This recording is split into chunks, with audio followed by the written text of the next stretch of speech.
Good morning, students. Let's continue our chapter measurement and motion. So our next topic is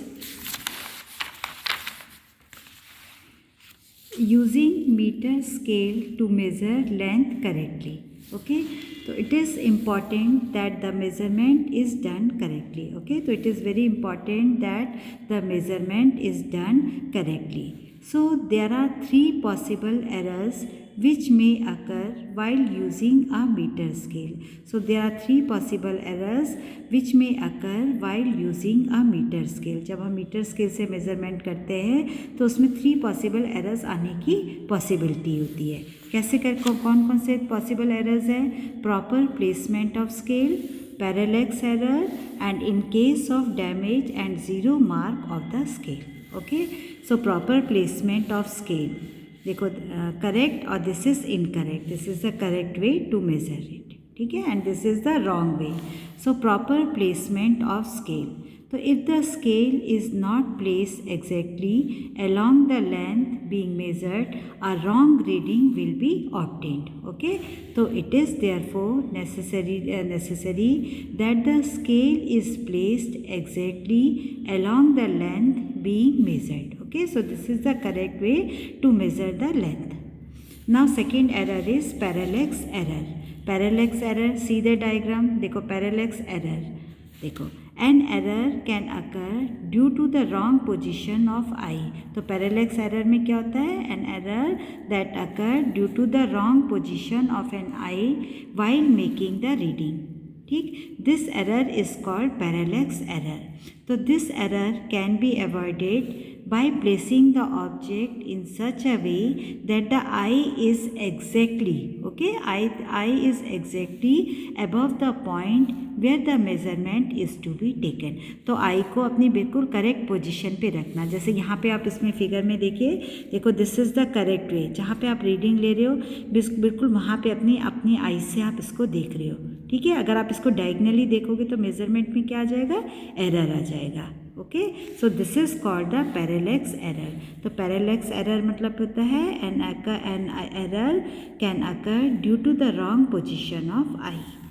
Okay, then next is in case of damage, zero mark of the scale. So the portion of the scale near the zero mark may be worn out. So it is so in order to measure the length of the object, we usually do not start from zero. ठीक है, mark of the scale. So in such cases we should use any other full mark of the scale and then we must subtract the reading of this full mark from the reading at the other end. जैसे for example in figure first, the figure A, the length of the block is 7 - 1 = 6 centimetre. ठीक है, तो देखो अगर आपके यहाँ पे zero में यहाँ पे कोई डैमेज है तो आप उसको ज़ीरो से नहीं लीजिएगा. आप जैसे हमने इसके ब्लॉक है इसका मेज़रमेंट करना है तो हमने स्केल को हम जहाँ पे हमारा ये मार्क है 1, यहाँ पे जहाँ पे करेक्ट है वहाँ पे हमने इसको रखा. ठीक है, इसकी हम पूरी रीडिंग लेंगे. देखो इसका मेज़रमेंट यहाँ से लेके कितना आ रहा है? 7. लेकिन अभी आपको क्या करना है, क्योंकि हमने यहाँ 1 से स्टार्ट किया है, ज़ीरो से नहीं किया है, तो हम उसमें से जो हमारे पास रीडिंग आई है उसमें से हम 1 को माइनस कर देंगे. ठीक है, तो यहाँ से देखिए ये 7 था तो 7 - 1 करके क्या आ गया? 6. ठीक है, तो मेज़रमेंट कितना आ गया? 6. इसी तरीके से यहाँ पे देखिए, यहाँ पे हमने रीडिंग लिया. रीडिंग लेते हुए यहाँ पे से देखिए आप ये कितना हो रहा है, यहाँ से लेके यहाँ तक कितना हो रहा है? ये 9 हो रहा है. तो 9 में से आप कितने सब्ट्रैक्ट कर दोगे? 3. ठीक है, यहाँ पे आपको सब्ट्रैक्ट करना है 9 - 3. तो 9 - 3 इज़ 6 सेंटीमीटर. ठीक, नाउ मेज़रमेंट स्मॉल थिकनेस. अगर कोई थिकनेस बहुत स्मॉल थिकनेस है तो उसको कैसे करके मेज़र किया जाता है? So to measure the thickness of a page of your notebook और to measure the thickness of a coin we can not use meter scale. We cannot use meter scale directly.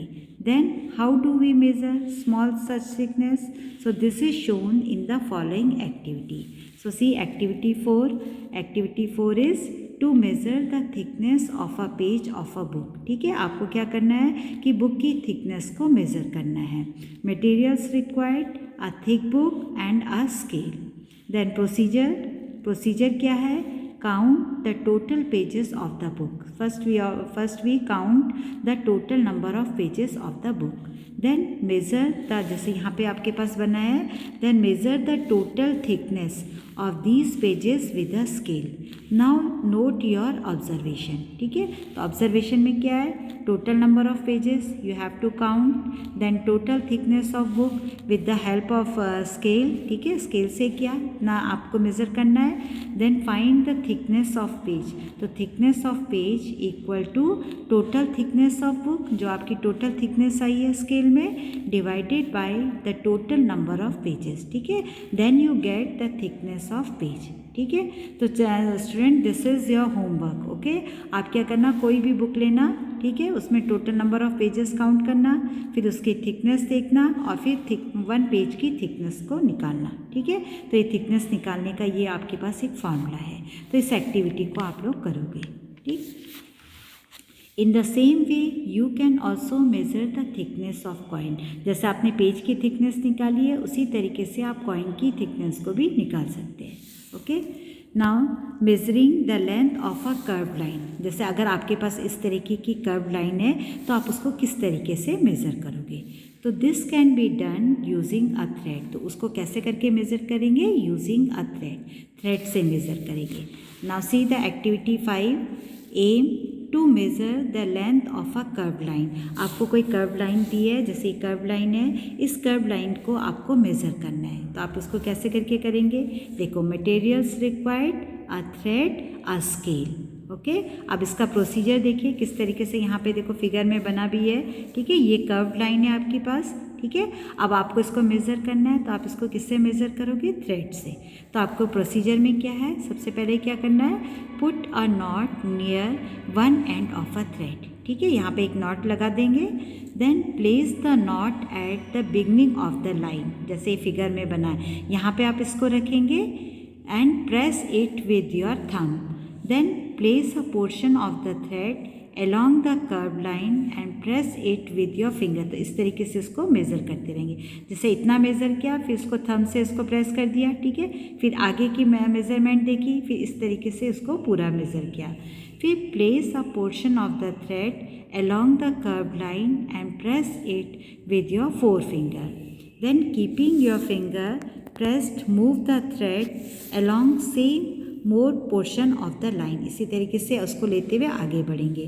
Repeat the step 3 and 4 to trace the entire length of the curve line using the thread. When the thread reaches the end of the line. ठीक है, the end of the end line. ठीक है, when the thread reaches the end of the line, put a mark on it.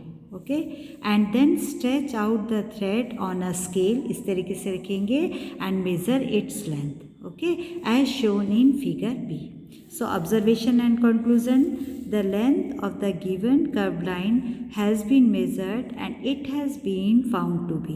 So children, activity 5 is also your homework. ठीक है, आप कोई भी curve line लेना, ठीक है, उसको थ्रेड से मेज़र करना और जब वो पूरी मेज़र हो जाएगी उसको इस तरीके से स्केल में रखोगे. ठीक है, और स्केल से उसकी लेंथ को मेज़र करोगे. ठीक है, so this is your homework. तो activity 4 and 5 is your homework. Okay, so this much for today's class. Thank you.